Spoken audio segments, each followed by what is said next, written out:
Good evening and welcome to this evening's, well, I should have known the date. It is the October 16th. Oh, and it's right on, it's on top of our agenda. Traffic and Transportation Advisory Commission. Please rise and join me in the Pledge of Allegiance.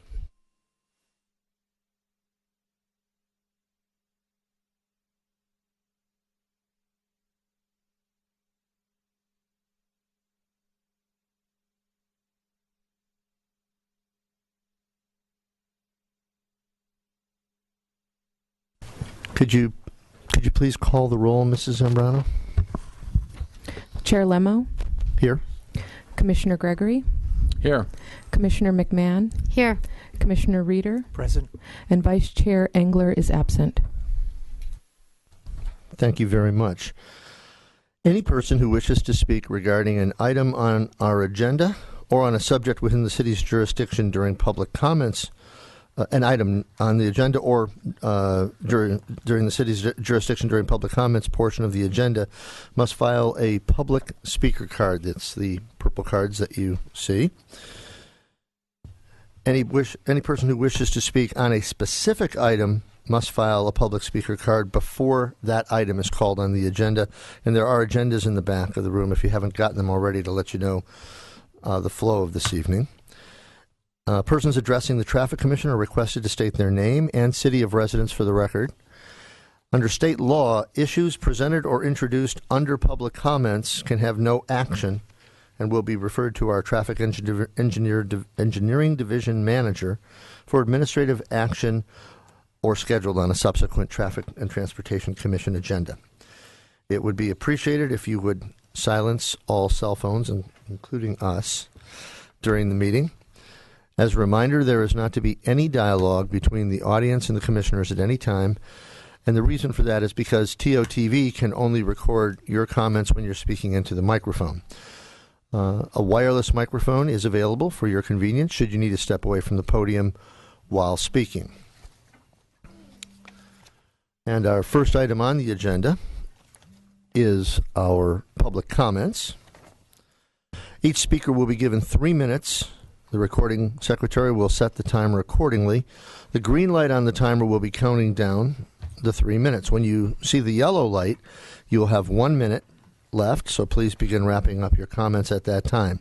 The red light indicates that your 3 minutes are up, so please stop speaking, but remain at the podium until questions, if any, from our commissioners have been answered.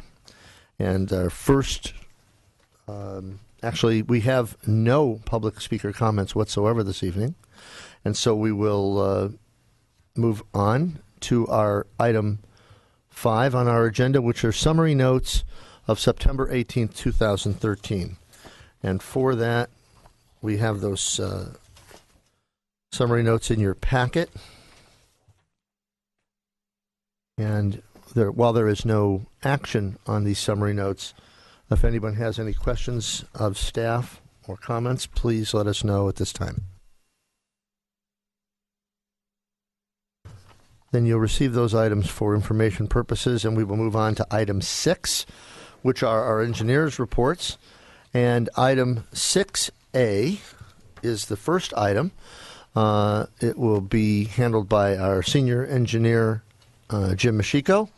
And it is our 6A Newbury Road traffic concerns. And so I'll turn things over to you, Mr. Machiko. Yes, thank you, Chair Lemo. This is an action item regarding speeding concerns on Newbury Road east of Hague Road, where there's a 25-mile-per-hour posted speed limit within a residential street.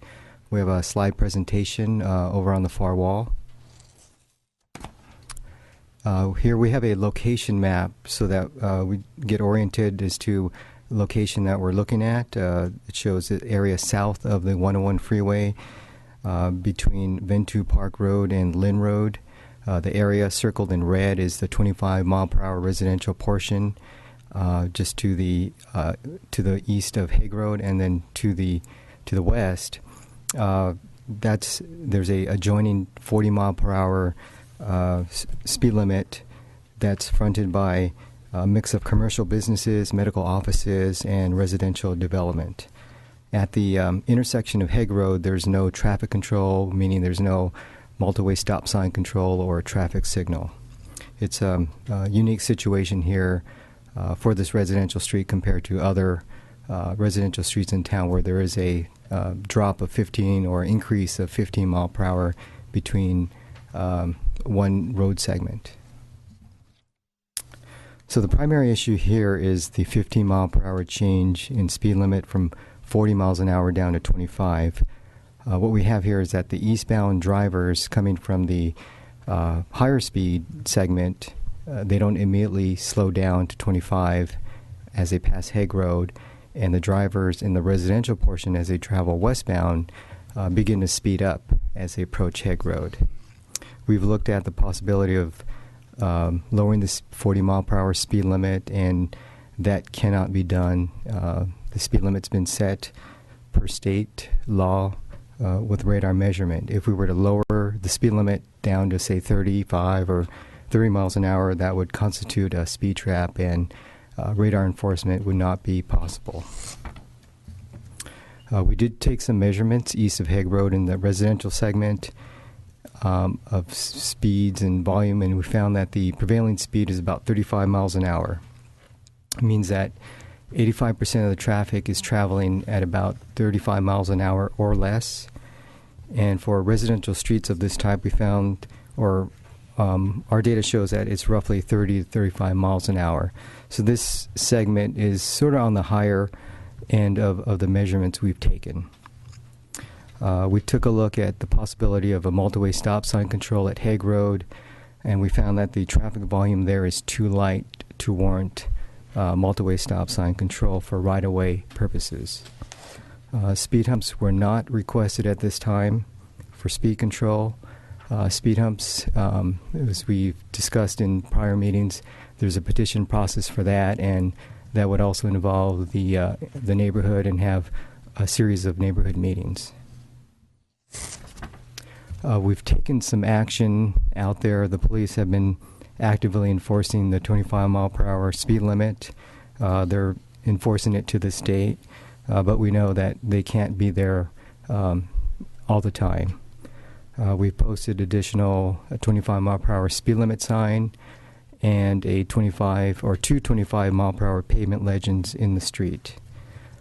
In the eastbound direction, there are signs that advise motorists of the reduction in speed from 40 down to 25. There's a slide that I'll be showing that shows a sign that says reduce speed ahead, and a second slide that shows 25 mile per hour zone ahead. We recognize that this is a unique condition here compared to typical residential streets in town. Here I'm going to go through a sequence of pictures that illustrate what we have out on Newbury Road. This is in the eastbound direction starting at Ventura Park Road. Here we have a 40 mile per hour speed limit sign posted, and as I mentioned earlier, it's been set according to state law. There's one travel lane in each direction. This is further up the street. There's a center line down the middle that separates east and westbound traffic. And as you notice, some segments of the road are without curb and gutter. Further up, this is the first sign that begins to warn drivers of a lower speed limit. On the right-hand side, it says reduce speed ahead. It's in front of a future medical office development to be built sometime next year. On the opposite side of the street is the Spine Center. The next sign you're going to encounter as you travel eastbound is a 25 zone ahead sign just before Hague Road. There's that red line there just beyond the tree that shows roughly where Hague Road is located. On this next slide, we have at the intersection of Hague Road, just beyond the intersection, there's a 25 mile per hour speed limit sign posted. What you can't see here is in the pavement is a 25 mile per hour pavement legend. Both the sign and the legend are used to bring attention to the driver of the changed road condition. This picture was taken in the opposite direction as you begin to travel westbound. This is near Trailside Court. At this location, we've added a 25 mile per hour speed limit sign and a 25 mile per hour pavement legend. And you notice here that the road has some road curvature, which could be a good thing to help calm traffic. When drivers can't see far beyond, it makes them approach somewhat cautiously and slower, or lowers their speeds. Here, in contrast, as you approach Hague Road, where that red arrow is located, the road is rather straight. You have a clear view 500-600 feet down the road, and this is the location where drivers begin to pick up speed as they travel west. So with that, based on what we've done to try to curtail the speeding activity, what we're recommending is the installation of a radar feedback sign at the southwest corner of Hague Road and Newbury Road. This next slide will show sort of a mock-up of what the sign would look like in the rough location of where it would be placed. The impact will be mainly to the speeders, since the sign would be programmed to display a speed only to drivers driving above a specific threshold speed. The slower traffic won't see the sign come on. We have had a positive experience with these types of signs on Lynn Road. They usually drop the speeds about 3 to 5 miles an hour in the location of the sign. So, as I mentioned earlier, roughly the prevailing speed was 35 miles an hour just to the east of Hague Road. So if we're able to drop the speed 3 to 5 miles an hour down to 32 to 30 miles an hour, I think that's going to provide the residents some relief in that area. So with that, that concludes this presentation. I'll be glad to answer any questions. So I will ask if any of our commissioners have questions for staff. Commissioner Reeder. I noticed in the pictures that to turn right on Hague Road, it didn't look very inviting. It was almost in an invisible intersection there. This relates to shortcutting through the neighborhood. Do you know that that still exists, or is it mostly residential traffic going through the Newbury Road to get to their homes? Yeah, we haven't. There's a way to measure shortcut traffic, and that is done through what we call license plate survey, where we set up people at different locations, and we measure and record license plate from point A to point B and see where they're traveling. We didn't do the license plate survey, but given the layout of the roads out there, there's probably some level of shortcutting using Newbury Road. So to encourage these shortcutters to use Hague Road instead of proceeding through the residential area, I think would be quite helpful. Could we do that with the addition of signs indicating that Hague Road is a 35 mile an hour speed limit to get to Lynn Road? We could consider something like that, but typically that comes to the issue of signs. Typically signs, they're somewhat effective in the beginning, but over time people tune them out. For example, additional speed limit signs. People sort of know where the signs are located, and when we install something new, that catches their attention. But as they drive that location over and over, they tend to tune them out. So we're probably going to have something of that similar effect, where you might eliminate shortcutting for a certain period, but after a while it will probably come back. Mm-hmm. Thank you. Commissioner Gregory. Yes, if you could refresh my memory on when you engineer humps, they're typically, the max speed that you engineer those for is 25 miles an hour? Yes, they're designed for roads that are 25 miles an hour or less, and we recommend the comfortable speed to approach a speed hump is about 15 miles an hour. From our measurements, when speed humps are used on residential streets, the speeds are around 20 miles an hour, 20 to 22 miles an hour. All right, thank you. I need you to clarify something for me, because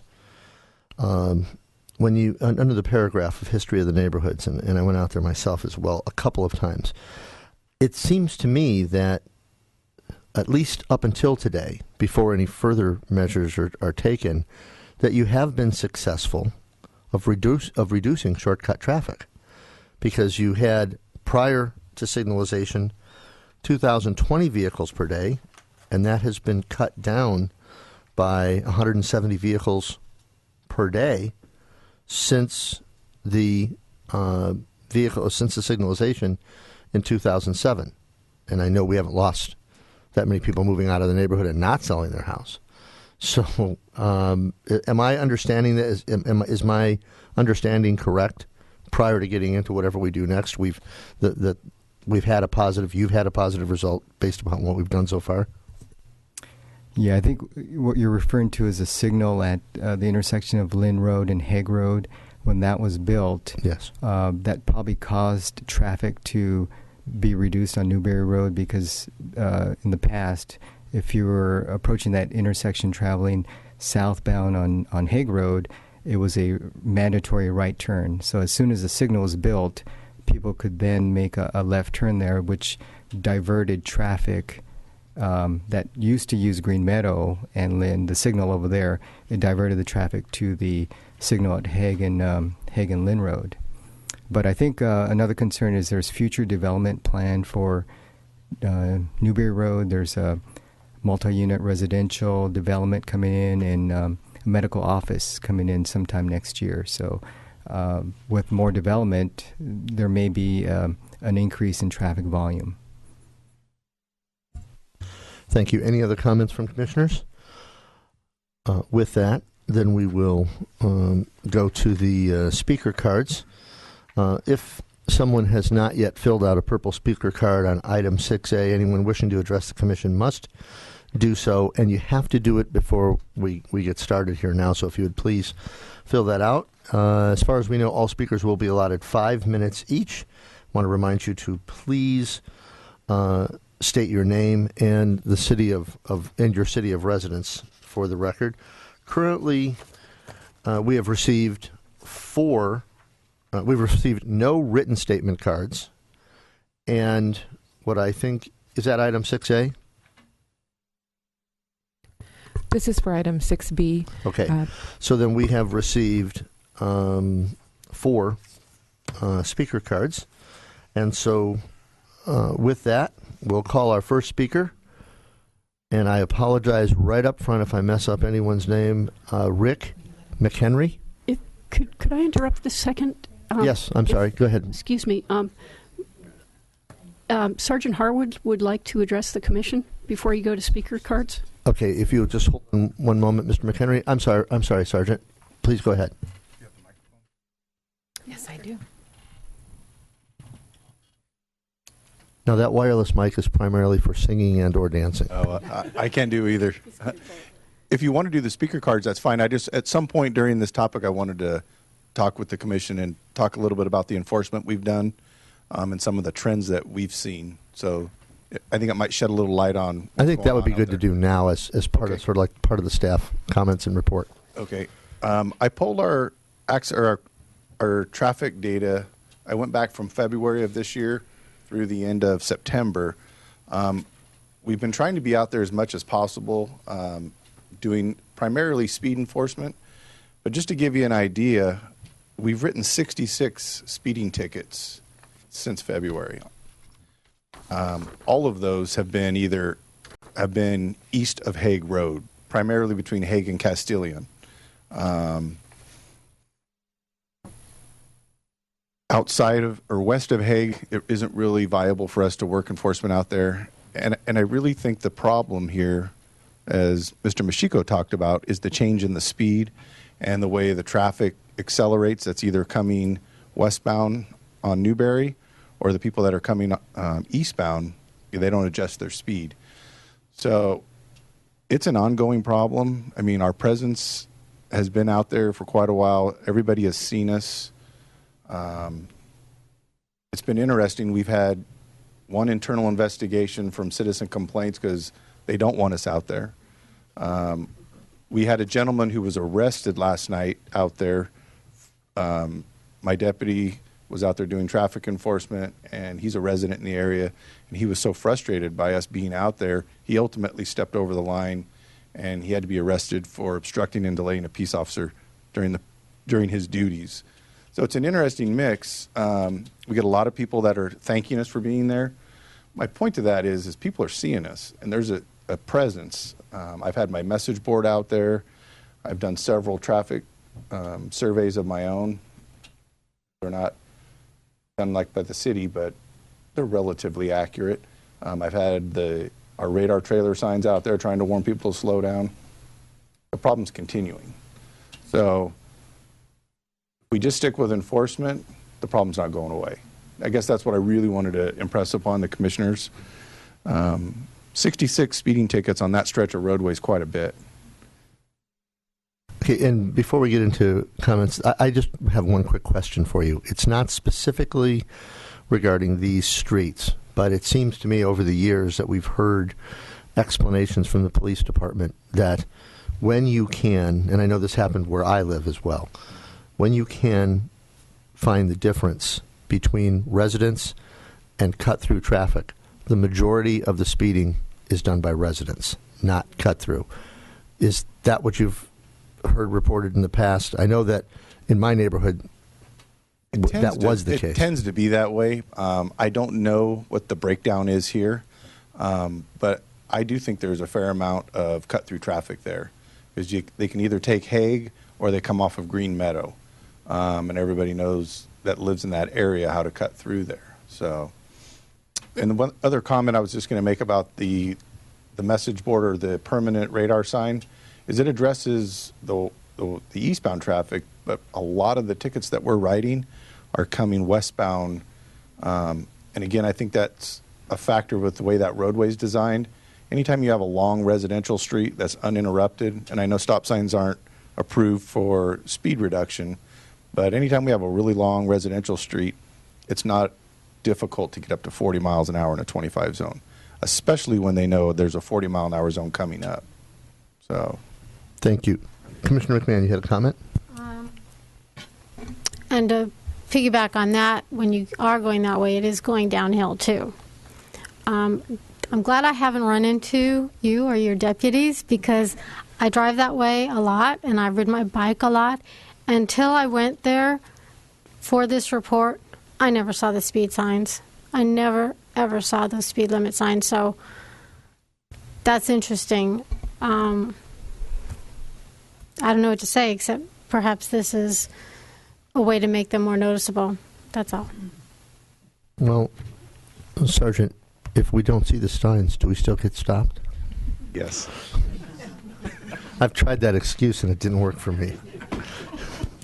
Are you also speeding down there on your bike? Oh, yeah. That's amazing. Yeah. That's one thing chubby guys like me don't have to worry about. All right. And so we will now, without further delay, thank you very much, Sergeant, go to our speakers. And our first speaker is Mr. Rick McHenry. And he will be followed by Michael Page.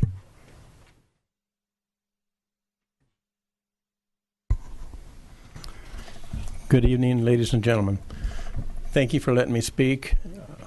I think I was the start of this whole process, and I started 3 years ago when they started building the medical centers, and we didn't get any results. I didn't speak to the Traffic Commission. I spoke to the City Council. I have been working with Sergeant Hargrove, with Jim Mosquito, and with Councilman Noah Price, and voicing my concerns because I live right there at that intersection. And I can't help but see the traffic because my grandson plays out front. I sit there in the mornings, I read the paper, drink the coffee, and I see the blurs going across my window all the time. I've spoken to the police officers who are out there. 100 feet from my house is another street. I don't remember, Castilian. And one gentleman turned that corner, and he was doing 40 in that 100 feet by the time he hit my house. It's a problem. We have 2 constructions going on right now, more medical buildings coming up.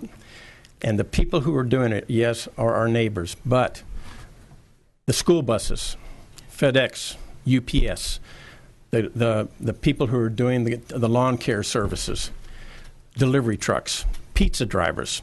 They go through there, and it's like they don't see the sign, ma'am. And the signs are small. If you're doing 40 miles an hour and it's this big, and they're looking down and they're looking for it, they don't see the sign unless there's a light there that's going to flash and say, hey, this is 25.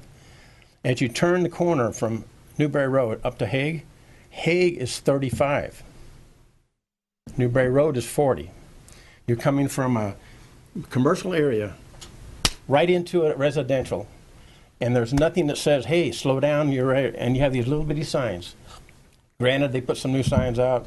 Mr. Machito and his people have put out the additional signs on the street, and I thank all of the efforts that these gentlemen have done, but it isn't really enough right now. I have been asked to petition for speed bumps, and I've held back because not everybody wants them. But we have to have something that's going to do it. I can't get a stop sign. I can't get speed bumps. I can't get a red light that's flashing that says, hey, this is a different area. This is a unique area, and you come right out of a 40-mile-an-hour zone, and you're into a residential, and people don't see the signs. They go right by. I have gone to the point where I've just blue in the face, yelling at people to slow down and point to the sign at 25. I've had my mailbox bashed in. I've had my lights out front of my garage. I've had them bashed. I've had my kids, their mirrors on their car have been bashed. Windows have been broken just because I was vocal enough to speak up and say, slow down. This is a residential area. They had grandchildren. I've got grandchildren. The lady that's sitting here has a young daughter, and they all play out in the front. And we're scared to death that somebody's going to go after a ball and it's going to roll down that street, and they're doing 40 or 50 miles an hour, and they can't stop. 25, they can stop. That's my concern. I thank you for the time. Thank you, Mr. McHenry. If you could please stay at the mic, I think that some of our commissioners may either have a question or a comment, and we'll start with Commissioner McMahon. Can you speak up? I'm hard of hearing, please. Oh, I'm sorry. I just wanted to make it clear. You think what is recommended by staff will help? You're in favor of this?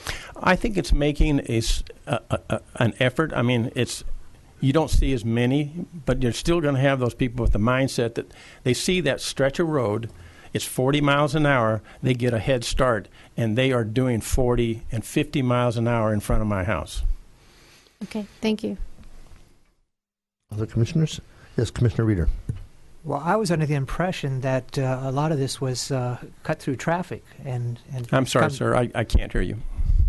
I was under the impression that a lot of this was cut through traffic, and now I'm learning that it is not. It's mostly residential traffic. No, there's neighbors. There is a lot of cut through. The people going to the medical centers, but like I said, delivery people and the buses, even school buses, they go through that area and they don't pay any attention to it.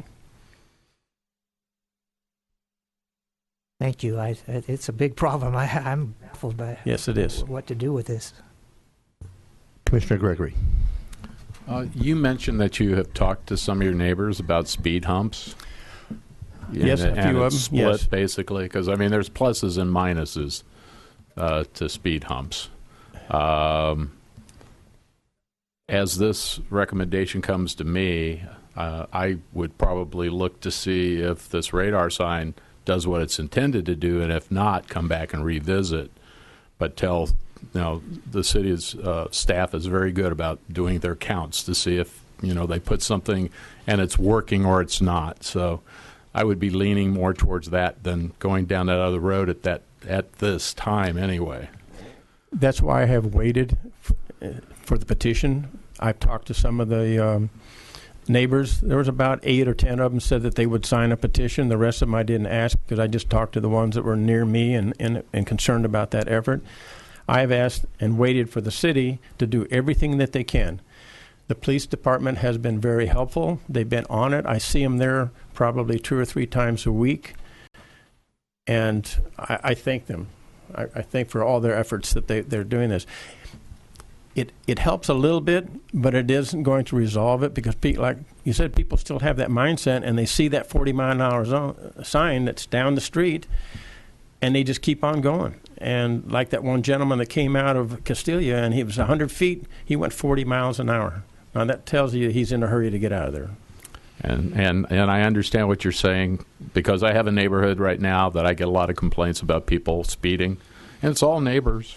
I mean, you just have to educate. We all live here, and that, there is a set speed limit. It's there for safety reasons as much as anything. Unfortunately, we can't eliminate people's behaviors. We can only try to modify it. That's correct. Thank you. And Commissioner McMahon? No? All right. Our next speaker. Thank you very much. Thank you, sir. Michael Page, followed by Marnie Melendez. I'm sorry. Boy, did I mess that up. Marnie Melendez. My name is Michael Page, and I live in Newbury Road, right on the corner of Newbury Road and Hague. And just to give Let me interrupt you for just 1 second. That might make it easier, particularly for those of you that are taller than me. If you want to use the microphone that's to your left, you won't have to. You can bend that microphone up. All right, good. You won't have to bend down. It might pick you up just a little better. All righty. Go ahead. I'm sorry.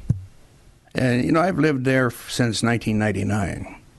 And we've had a lot of problems there that we've tried to mitigate by eliminating our planning and keep people from parking right on the corner and move the parking further up so there's not a sight issue, because there is a sight issue there because of the angle, the way the roadway enters into Newbury Road is hard to see anything coming from your right.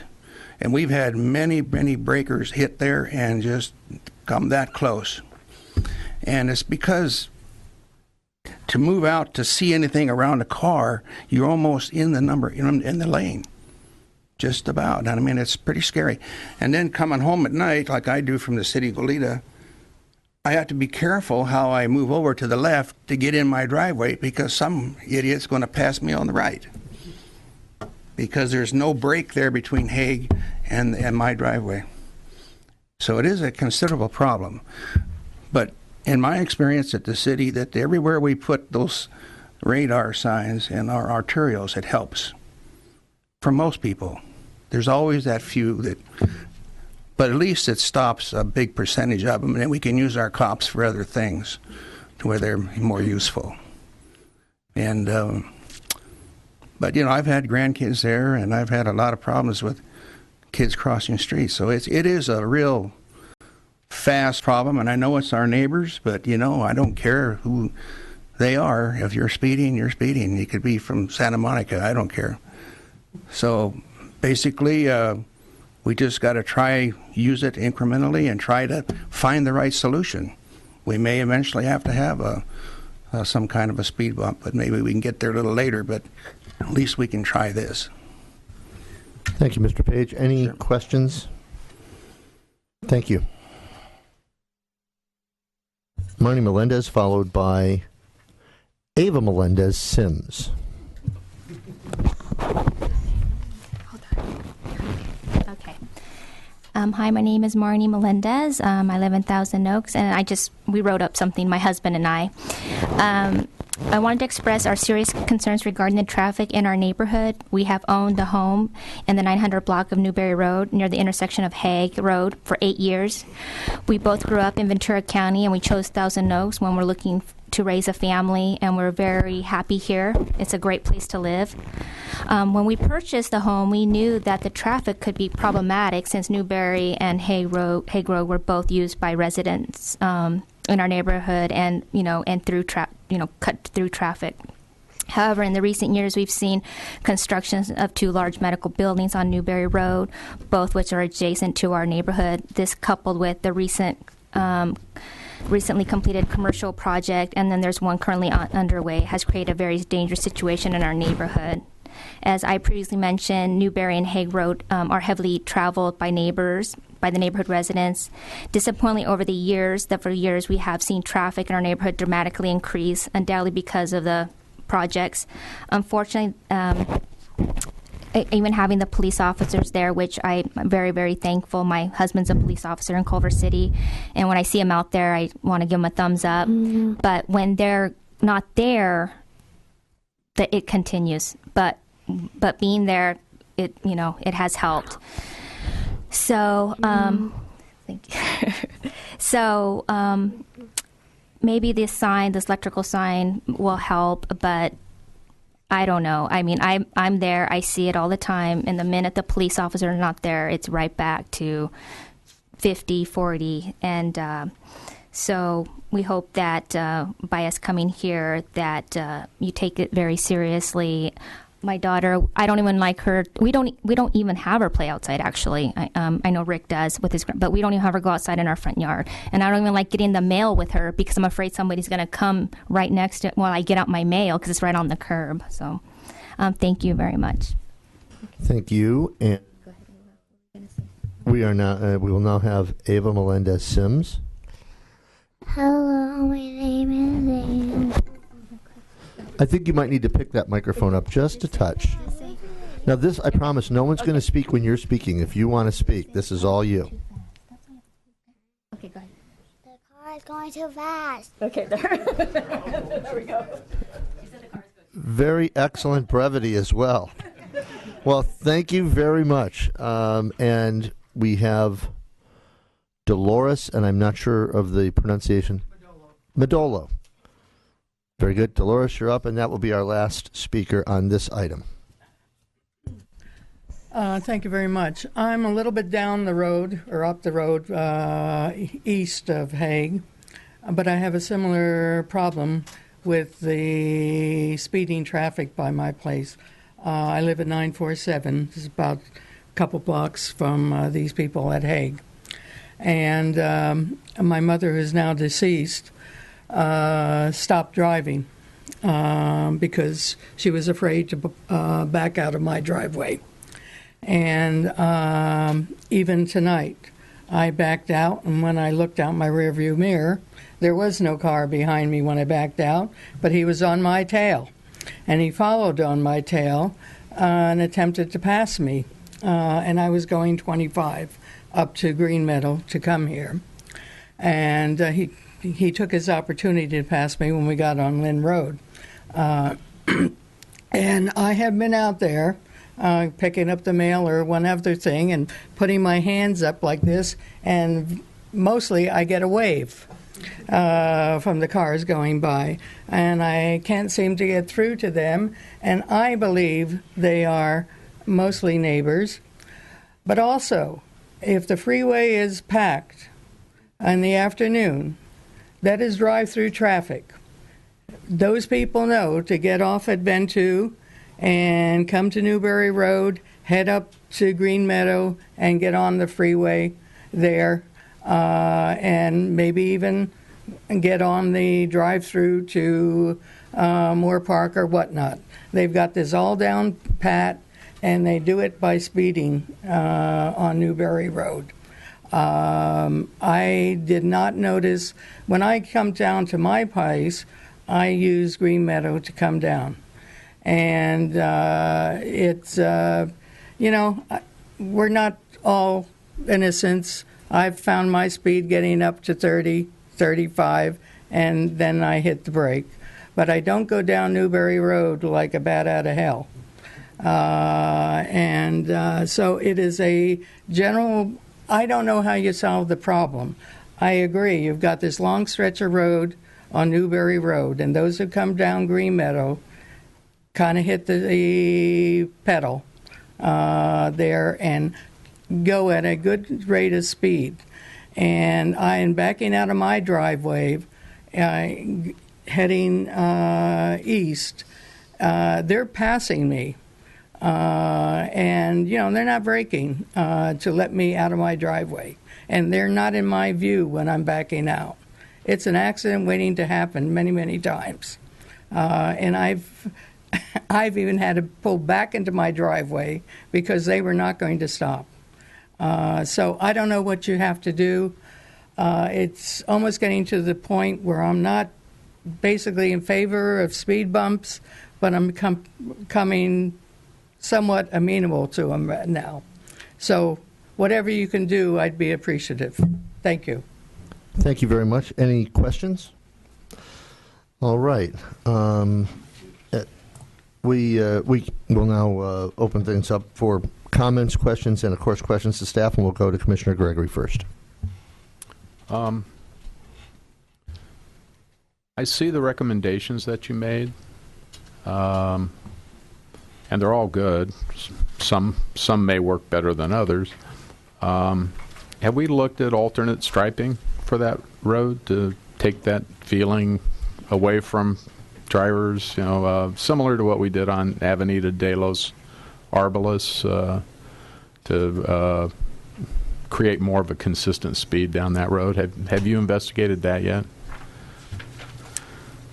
Okay, this is the similar to Arboles, where we have the two-way turn lane, one travel lane each direction, bike lane, and parking lane.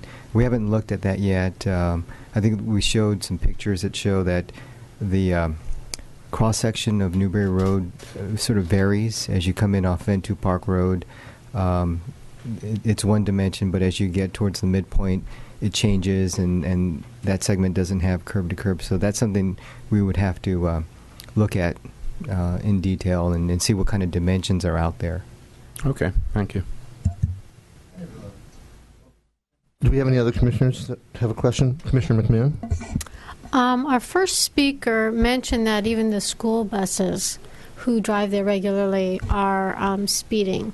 And I wonder if maybe, regardless of what we decide tonight, the city could send a strongly worded letter to the school district and their bus company and point these things out. Is that something we could do?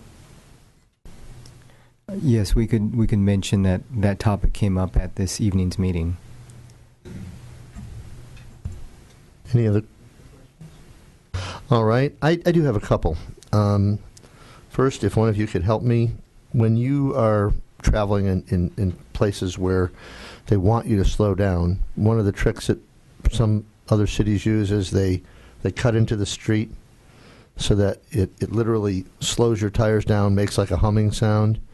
They also do that when you're veering off the road, sometimes on a freeway. What are those called?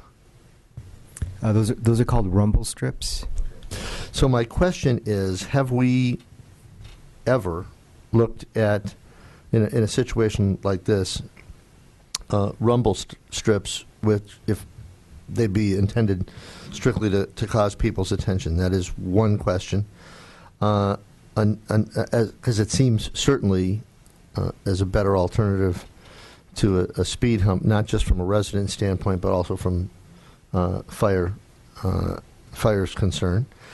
I do think that if there's enough room to come up with some kind of alternate striping that would allow you, and I don't think there's enough space there, I drove it again today, where you could have sort of a safety lane to back into. That's not necessarily going to make it easy for you to go on the flow of traffic, but it would get you safer getting out of your driveway.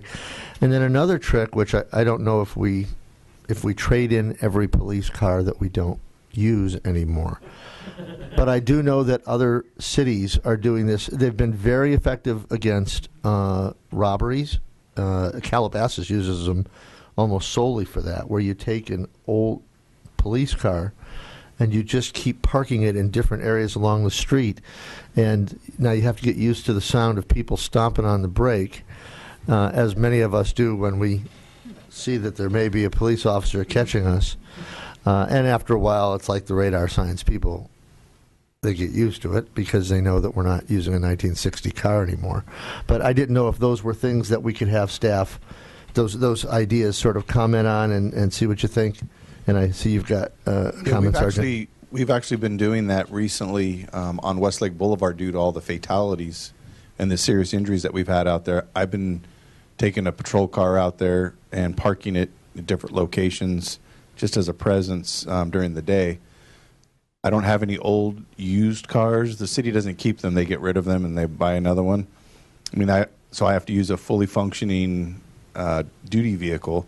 The only risk you run is obviously vandalism or, once people figure out that it's there. Typically, what I've been doing, I haven't done it on Newbury Road. I was going to, but out on Westlake Boulevard is to try and get it out in the morning. But with my staffing requirements, I have to get it back in around 5 in the evening. And Haven't been able to do a lot with the weekends, but that's not a bad idea. I could try and do it on Newbury Road, put the car out there at different places. But like you said, once they figure it out, maybe it'll help. Well, keep this in mind too. A lot of the enforcement we've been doing out there has been in a car, not on a motorcycle, and it hasn't slowed them down at all. Good point. Very good. Yeah, that's right. You wouldn't be catching him. Yeah, and he's parked right on Newbury Road too, so it's not too hard to see him in a big black and white. Okay. Well, but I figure when people are texting, they might not see you until they get right there. Good point. Mr. Mashiko. Okay, the topic is rumble strips, and usually it's the type that I think you might be thinking about is the box dots, where you place these circular disc raised pavement markers in the road in sort of a pattern, so as when vehicles drive over them, there's a vibration to the driver, which usually is to draw attention to a sign off to the right-hand side. That's something that we usually don't do. One of the negative effects of something like that is the noise. So it might become more then all of a sudden a nuisance or a noise issue that the residents would have concerns over. So we probably wouldn't recommend something like that. I do understand that, and I'm familiar with the box dots. I was looking the other way, where the Santa Rosa grade and on other places where they're not really utilizing box dots, and I don't know if they have to build up the road a little bit first to carve into it, and I really don't know any of the science behind it. But it's a little less noisy than a box dot, and it may work, it may not. It may be a combination of things. I'm really not sure. Do we have any of the rumble things around town that are not utilizing box dots? Other than the Santa Rosa grade is one place that we do. Yeah, that's probably something. I know we don't have that, and I know usually that's placed on highways where it's usually to draw attention when drivers are trying to fall asleep. They start drifting off to the left side or right side of the road to sort of wake them back up. I think the other question was with regard to striping. If we were to add striping to define a area when cars are backing out of their driveway, moving cars more towards the middle of the road.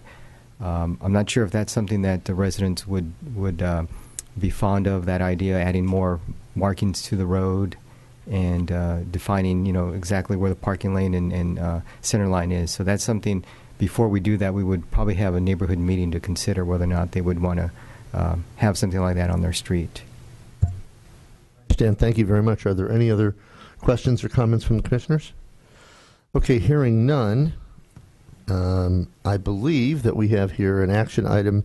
The recommendation is for, initially, staff recommends the installation of a radar feedback sign at the southwest corner of Newbury Road and Hague. And I will look for a motion to support staff recommendation. I will make that motion that we choose item number 3 on our list of choices. Thank you, Commissioner McMahon. Any discussion on the motion? Can we please take a vote? When called, please answer yes or no. Chair Lemo? Yes.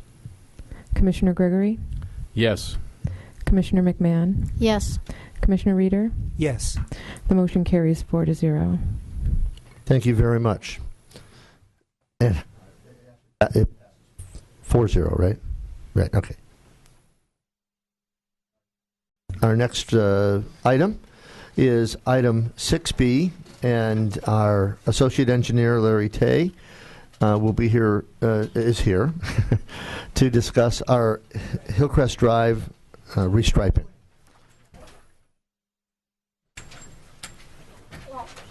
So, Mr. Tay, if you're prepared, the floor is yours. Yes, good evening, Chair Lemo, members of the Commission. For your consideration this evening is an action item to determine whether staff should expand its public outreach related to a project concept for restriping Hillcrest Drive in the vicinity of the 23 freeway. Shown here on the screen is a location map of Hillcrest Drive. As you can see, it runs east-west across most of the city for a total length of 7.5 miles. The project segment that's being discussed tonight lies between the 23 freeway and Houghton Camp Road, as shown in red.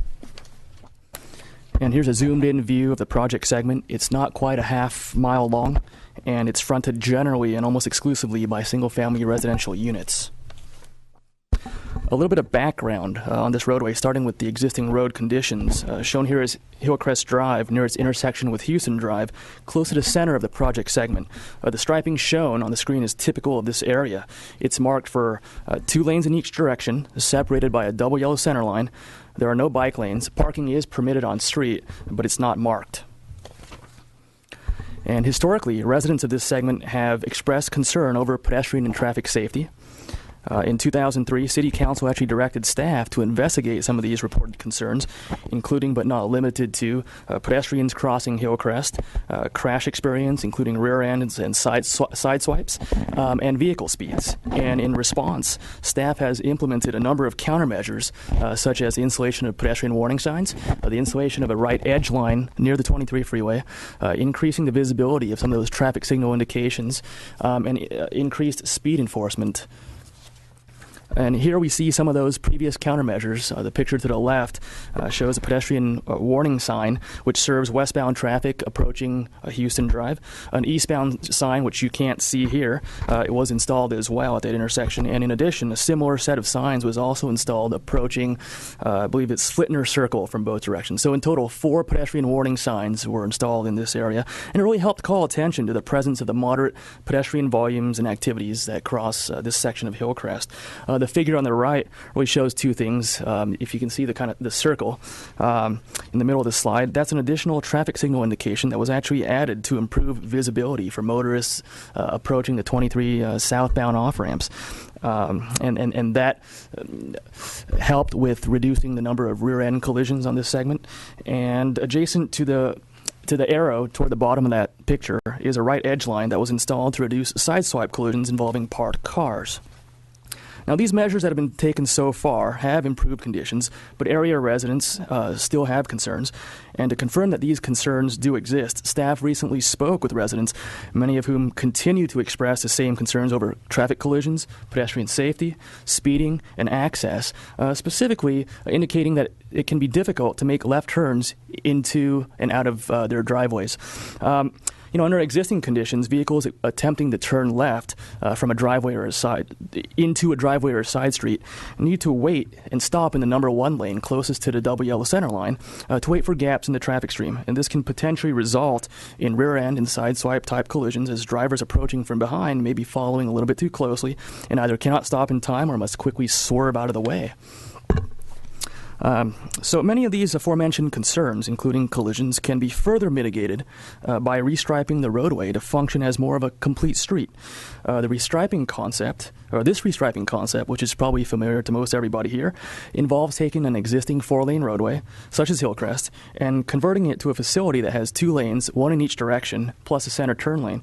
As you can see in the example, the space created by the removal of the 2 travel lanes really provides space for the center turn lane, as well as bicycle lanes on both sides of the street. On-street parking is preserved, and it can be marked to separate it from the bicycle lane. And some of the benefits of complete street restriping are listed in front of you. It can help reduce vehicle-to-vehicle conflicts. It can improve access by providing a turning refuge. It also tends to improve visibility from side streets and driveways by shifting the traveled way closer to the center of the street. This allows vehicles entering the roadway from side streets and driveways to advance further into the street or intersection when attempting to make their turn. That opens up the sight lines. It's also more bicycle and pedestrian friendly. And here's one of the reasons why it's more pedestrian friendly. This slide compares what's referred to as a pedestrian conflict zone between a complete street and a 4-lane roadway. And as you can see, the picture on the left shows a 36-foot conflict zone. when you have a complete street. That's the exposure that pedestrians have when they're attempting to cross the street. It's one lane in each direction plus a center turn lane. In the case of the 4-lane roadway, that same conflict zone is now at a minimum 48 feet, the 4 12-foot travel lanes. And when there's no presence of parked vehicles, that conflict zone can actually be even wider. So there is tremendous advantages for pedestrians under this sort of striping configuration. Now, not all streets are good candidates for complete street restriping. Hillcrest, however, is, as it satisfies some very key characteristics and criteria. Number one, it has sufficient width. Generally, you need 60 to 64 feet in width, which exists on Hillcrest. The average daily traffic volumes on the project segment need to be should be below 20,000 vehicles per day. And in the case of Hillcrest, it's the prevailing traffic volumes are about 14 to 15,000. So it's pretty far below the carrying capacity of this sort of restriping configuration. And good candidate streets have experienced collisions that are susceptible to correction through the new striping configuration, which is also true of Hillcrest. And driveway density. The more driveways there are, the more benefit that a center turn lane would have. And this section of Hillcrest Drive has fairly high density of driveways. Over the years, we've restriped a number of streets citywide, and here are just a few examples of streets within the city that have been restriped to a complete street, including significant portions and segments of Avenida de los Árboles, Avenida de las Plantas, Wendy Drive, Jans Road, and Gainsborough Road. All continue to operate smoothly without any significant peak period congestion. This slide really shows a similarity of prevailing speeds of the project segment of Hillcrest compared to those of other roadway segments which have been successfully restriped to a complete street. As you can see, all of these streets have speeds that are generally within the 40 to 45 mile per hour range. And so from a speed standpoint, Hillcrest really is a candidate for complete street restriping. This slide here really compares the average daily traffic volumes of the project segment of Hillcrest to those of other streets that have been restriped. And again, notice that Hillcrest falls somewhere in between. And I mentioned before, it carries 14,000 to 15,000 vehicles per day, which is within the range of the volumes that you see on the chart and well below the carrying capacity of that sort of complete street configuration. And I'd like to mention that other streets with higher traffic volumes have been restriped to a similar configuration successfully in the past. One example, notably, is Avenida de los Árboles. And speaking of Árboles, it was actually restriped to a complete street in November of 2011, and staff conducted a before and after study to determine the effects of the restriping, and I believe Mr. Machiko presented it to you back in May of this year. Study indicated that there were effectively no significant changes in travel speeds, traffic volumes, or travel times as a result of the restriping. But what did occur was that the roadway experienced approximately 25% reduction in collisions. And what's more, there's a sense of driver validation where staff has received a lot of positive feedback regarding the road conditions after it was restriped, with many drivers indicating that they feel more comfortable now compared with before. And this chart shows the typical collision rates for a complete street. If you can see that dashed line about 1/3 of the way up, indicated that horizontal line, and that rate is actually 1.8 accidents per million vehicle miles, or generally speaking, it's relatively low. And that's the expected collision rate of a street with complete street striping. You also notice a number of blue vertical bars. These represent accident rates of various roadway segments that have been restriped at a complete street. And as you can see, they tend to hover around that dashed line. Conversely, the gold lines represent streets having the accident rates associated with a 4-lane striping configuration, and the rightmost line actually shows the accident rate for this project segment of Hillcrest Drive, which is, as you can see, considerably higher than all the rest. Lastly, I'd like to call your attention to the pair of double lines toward the left of the chart. Those represent the accident rates on Árboles before and after it was restriped to a complete street in 2011. And as you can see, the accidents decreased pretty measurably and appreciably after the restriping took place. And this is the last I'll talk about Árboles, but this is actually a picture of Árboles after it was restriped, and very similar to Hillcrest Drive, it is a 64-foot wide street. Now, notwithstanding the residents' concerns and the potential benefits of this sort of restriping, staff did not want to simply propose a project to the community. Rather, the approach was to present a concept, in this case, the concept of a complete street, and seek neighborhood feedback to better ensure that any project that emerges or moves forward really belongs to the community. And to accomplish this, staff attempted to visit approximately 50 homes that actually front the project segment of Hillcrest. We were fortunate enough to speak with 17 residents, and all of them indicated strong support for a complete street configuration. Moreover, a neighborhood meeting was held on October 7th, where residents from these same 50 homes were invited. 9 residents representing 7 different residences actually attended, and again, all voiced extremely strong support for the complete street concept. And so while residents who live on Hillcrest are critical stakeholders, there are other community stakeholders whose input we believe needs to be considered. And this really includes both residents who live in the greater Greenwich Village area, north and south of Hillcrest, as well as motorists who use the facility. And so if the Commission directs staff to expand its outreach for the project segment, it's staff's intent to hold a community-level meeting to discuss the concept presented here with the residents of Greenwich Village sometime in early November. And this could be followed up potentially by a future Traffic Commission meeting to share the results of these extended outreach efforts, including any concerns that may be raised during the process.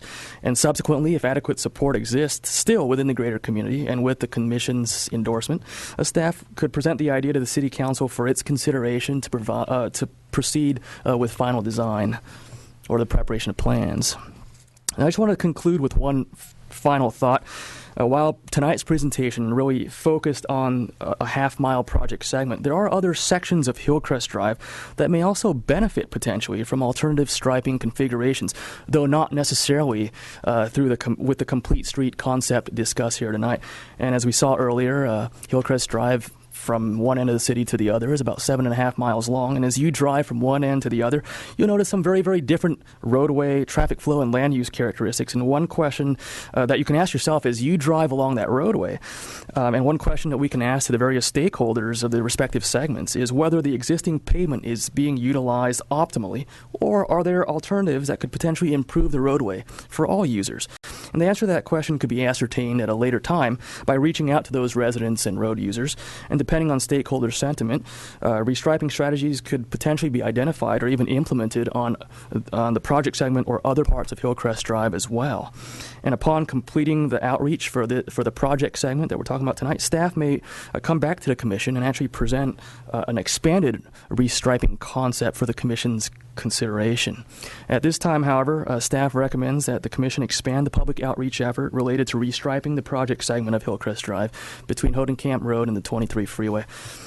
And with that, I conclude my presentation and would be happy to field any questions. We'll open it up for Commission questions. I would just like to get things started with a sort of a question and an observation. I'm a little bit frustrated. I drive that area quite a bit, but went out of my way to drive it today and looked at it completely differently based upon what we're going to be doing tonight.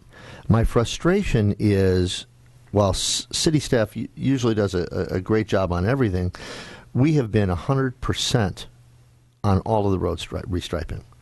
We don't have any negative complaints. It's all just as you said, even a little bit better. I think you were kind of contained in your comments. The report was fantastic.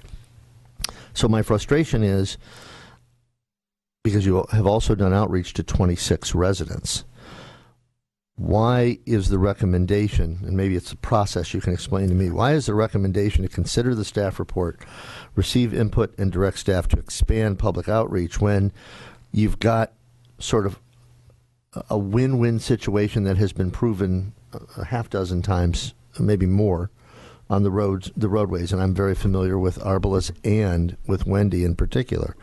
And you've got tremendous consensus from the 26 residents you spoke with. Wouldn't we be able to instead maybe say, maybe it's time to start the design and go to council? And I guess what I'm saying is my concern is only about the timeline. I think there's so much proof out there. The success rate you have is unreal. So that's where I'm going with the whole thing. Is this a process that I need to understand, that I'm missing something here, or are you just playing it extra safe? Well, as I mentioned before, there are more stakeholders than those who live along Hillcrest Drive. There are others whose daily routines may be impacted for better or worse through any decisions that the city makes. So we want to make sure that we do a more comprehensive outreach effort to capture the interests of as many residents, motorists, stakeholders, and business owners as possible. So that's what the additional meetings, that's what the intent really is. I understand. I just always have a concern that there may be people who really don't want to. Those of us my age and older don't always like change, and so they might just be against it. Our public service director, Mr. Spurgeon, you have. I know he's not planning on singing, so he probably has a comment. I could sing for you, but maybe later. Okay, I'll take you up. I'll go with that later. That's a very good question, Chair Lemo. Why not just move forward with it because we've had such good success? And, a year or 2, 3 years ago, maybe we just do that. I think what we've been learning lately with some of our projects is that we cannot do too much public outreach. And I think a careful, measured approach to these kind of projects, because there are significant changes, is appropriate, and I think that's what we've been learning. We started with just the residents that front the street, because if it turns out they're really not in favor, there's no sense going any further. So, starting with the very most affected people that live along that corridor and ascertaining their support or not. Of course, in this case, it's very strong support. Was really a first step. What we saw with our bolus was we did it differently there in terms of outreach. We really only took step one, which we've taken here, and then we went into the project. There was considerable pushback from the public, if you recall, between letters to the editor and phone calls and editorials. Calls to our council members. People didn't understand, the general public didn't understand how we could possibly recommend reducing lanes and how that could possibly be better. Now, as Mr. Tay indicated, we think the public has completely turned around. They've seen it operate, and it's been very successful. We anticipate that would be the case here, but we do want to, through outreach and education, take that step that we didn't take for our bolus here, because it's really setting the stage for the larger segment of Hillcrest Drive where we would hopefully be able to be successful and expand the project in the future. I understand. Thank you very much. We'll start with Commissioner McMahon and work our way up the other side here. Just a quick question. I heard a lot of the skeptics at that meeting for Arbalest, and I understood the concept maybe because I've been around traffic changes for a while, but a lot of people did not understand the concept, and they were very skeptical, and there was, like you said, pushback. And those same skeptics came to me afterwards and said, hey, it's okay. I like it. And for somebody to actually come back with a changed attitude is remarkable. So it was very successful. And so hands down, I'm like, this is good. This is really good. And I also drive Wendy a lot, and that's good too. So I don't think we need any further discussion at this point. Let me see if our other two commissioners agree. Gentlemen, Commissioner Gregory. No, I just wanted to say I remember that process too, and there was a pending event, of a repavement, which kind of rushed that project and the restriping, which was critical because it saved, basically the city money. And I was at that meeting also, and there were a lot of people that swore it will never work. And I looked and said, well, guess what? There is no other alternative. It has worked other places. It will. And I was gratified to hear those people say they were wrong and we were right, and that it has worked because I've driven it many times. So I would encourage anybody on this road that would have any doubts to drive down Arbalest and see how well it works, because it just flows. It's smooth. It's a better process. And I fully support this presentation and what you're trying to do. Commissioner Reeder. Yes, I support this presentation as well. And I think the public looks at travel time. And our bolus, the travel time did not increase. And part of that is because a stop sign was also eliminated too. So we gave back something to the public as well as just restriping. So I wanted to just bring that to our attention as well. All right, and I will apologize in that I probably pushed our comments a little further than we needed to go because we do have one public comment card. And before we go to our public comment card, I want to at least go on the record that a gentleman, and I don't know if it's necessary to read the name or really read the email, but I would just say that this gentleman emailed Mr. Mashiko in support with some very, very practical experience in support of the restriping. And with that, we have one speaker, Alex Mcdonald. And Alex, you'll have 5 minutes. Please state your name and city of residence for the record. Good evening. My name is Alex McDonald. I'm a resident on East Hillcrest, right in between Houston and Flitner. I purchased my house a little over 2 years ago, and I grew up in the area, and I knew full on Hillcrest is a busy street. In the 2.5 years that I've lived on Hillcrest, I've had one vehicle completely totaled in an accident that almost killed my girlfriend, and that's when I really started to take a hard look at traffic conditions and patterns along Hillcrest. And it's become very evident that there's an issue with vehicles leaving the driveway, which was the situation when our vehicle was totaled, as well as for the pedestrians, as well as overall traffic conditions and the rear-end accidents that happen for people just passing through. It makes perfect sense that people use Hillcrest as an alternative to the 101 freeway as well as Thousand Oaks Boulevard, due to the lack of traffic control measures along that section of roadway. In addition, it's very convenient. You have the mall, the Jan's Marketplace right there, easy reach from the 23 freeway. At the last community meeting on the 7th, Mr. Tay made some very good points about the way cars will naturally platoon like they have along Arbalez. And I do drive Arbalez, and I absolutely applaud the what the actions they took, and it's definitely for the better. And that being said, I can't say enough how in favor I am, as well as other residents who I have spoken to about this plan. I have to say I'm shocked that there's not more residents sitting here this evening, because it's been a long-going, well-known problem for many years in the area, even prior to me moving there. And my last thing is every time I say to people, yeah, this is my house, and they come over, they say it's gorgeous, it's beautiful, there's only one problem: it's on Hillcrest, and they feel like captive in their cars. So with that, I really like to thank the city council and the commissioners and the traffic engineering department for taking steps to get this process started. It's long overdue and well welcomed. Thank you. Thank you, Mr. McDonald. I also have to let you know that we're a little surprised more people aren't here, because Commissioner Gregory had the Dodger game moved up just so people could come here instead. Thank you. We have one more speaker. And by the way, for those of you who may not have known this, this is a spoiler alert. Turn off your TV, but the Dodgers won.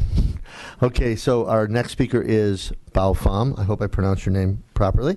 Please state your name and city of residence. Hi, my name is Bao Pham, and I'm living in Thousand Oaks, and in that Hillcrest segment that you talk about. My concern is when we reduce the 2 lanes down to 1 lane, there's more traffic to that 1 lane, and it would be harder for the resident to back out. Like I know that sometimes when the big truck parking right in front of our house, it's really hard for us to back out from that. I like the middle lane, because I know a lot of time my wife take the exit out at 23. She had to go all the way to Thousand Oaks and make a round circle to go back to our house. So that is a plus, and I like that. But maybe we should look in something like maybe get the parking away from our right way a little bit, so we can back out easier. That's my comment. Thank you. Any questions? Commissioner McMahon. One of the things that will be there will be a bicycle lane striped. So that will give you a buffer when you're backing out. As long as you watch for the cyclists, it will give you a buffer between the line of traffic and maybe give you some help to back out of your driveway. Yeah, I can see that from the presentation. At this point, I can support the concept and we'll see what happens. But maybe if we have accident when the resident back out from the right way, then we might need to revisit that. Thank you very much, Mr. Pham. Thank you. And with that, we'll let staff answer any concerns that they would like to. Open it up for further questions from our commission. Just in regards to the concern over reducing the number of lanes in each direction from 2 to 1, studies have shown, and I've mentioned this before, that where traffic volumes are less than 20,000 vehicles per day, and this section of Hillcrest clearly has volumes that are far below that threshold. When you're below that threshold, you tend to maintain adequate gaps in the traffic stream for turning traffic. You tend to have organized traffic without excessive queue buildup, and you seem to have good levels of service and travel times that remain relatively similar. It's only at the 20,000 average daily traffic volumes and beyond where some of these other factors would really seriously need to be considered. But in our experience and in documented studies, as long as the traffic volumes are far below the 20,000 vehicle threshold, traffic operations should not be adversely impacted. Thank you. And that will now close the community portion of our meeting. And do we have commission discussion, or are we prepared to make a motion? Commissioner McMahon? I'm prepared to make a motion. Is that what you were expecting? I was hoping for that, yes. I do move that we accept the staff's recommendation and proceed with the greater outreach and then on beyond that. Thank you very much. And is there commission discussion or comment on that motion? Hearing none, could we please call for a vote, Mrs. Zambrano? When called, please answer yes or no. Commissioner Gregory? Yes. Commissioner McMahon? Yes. Commissioner Reeder? Yes. And Chair Lemo? Yes. The motion carries 4-0. Thank you so much. And we will now go to item 6C, which is our bicycle advisory team recommendations and school safety team monthly status report. And are you going to handle that, Ms. Baden? Yes, Chair Lemo and members of the commission. I just wanted to bring to your attention that both the bicycle advisory team recommendations and the school safety team monthly status report have been included in your meeting packets for your information. If you have any questions, staff would be happy to address them. And so, do we have any questions or comments on the BAT report that you have in your packet tonight? Thank you very much, Ms. Baden. And we've received that item, so there's no action necessary. Next, we will take a look at item 7, which is our status report of prior Traffic Commission recommendations, and most specifically, the Los Feliz sidewalk project. And who will be handling that? Or is that just information in our packet? That's just for information. Thank you very much. So that is in your packet as well. Which will bring us to item number 8. And that is our commission referrals from September 18th, 2013. And I believe Commissioner Reeder, I'm not sure, but I know one of us had asked for the Safe Routes to School crosswalk enhancements. And what I understand is that staff report, the status is that staff report will be coming forth under engineers' reports at our November 20th meeting. Is that still correct? Thank you very much. Also included in your packet is our work program and commission schedule. We are showing that our future agenda items are Westlake Boulevard and Valley Spring Drive, which I'll need a little direction on, but it's a review of our northbound right turn stop sign control, and it seems that in the almost little over 8 years that I've been on the commission, we've discussed Valley Spring Drive and Westlake quite a bit. We also have Avenida de los Arboles and Westlake Boulevard northbound left turn median modifications and restriping, protected permissive left turn traffic signal operations, petition request for speed humps on Calle Olivo, and safer routes to school crosswalk enhancements. And so I'm asking staff if these are things, what of these things will come forward for our November 20th, 2013 meeting? How many of these, Mr. Mashiko or Ms. Baden? The main item next month is going to be the Calle Olivo speed hump request. We decided not to have it at this meeting since we thought there might be quite a turnout for the past two items. Yes. Good decision. And also an update on the Safe Routes to School crosswalk enhancements. Both items are scheduled next month. Okay. And with that, thank you very much. Item 10, do we have any Traffic Commission comments or discussion on any items that you'd like handled? Well, my oh my, look at the time. It turns out we're not going to have time for our Public Service Director to actually sing tonight, but maybe he can do that at the November 20th meeting, singing Christmas carols or what have you. I knew he wanted that, Mike. Look at this. Duet with our traffic sergeant. We'll do One, it for the next two. one. I look forward to it, and I would imagine you can have some Christmas carols or holiday songs of some sort that would be appropriate. So, with that, our next meeting will be held at 6:30 p.m. on November 20th, 2013, here in the boardroom of the Civic Arts Plaza on November 3rd, and until that time, we will stand in adjournment. Thank you very much.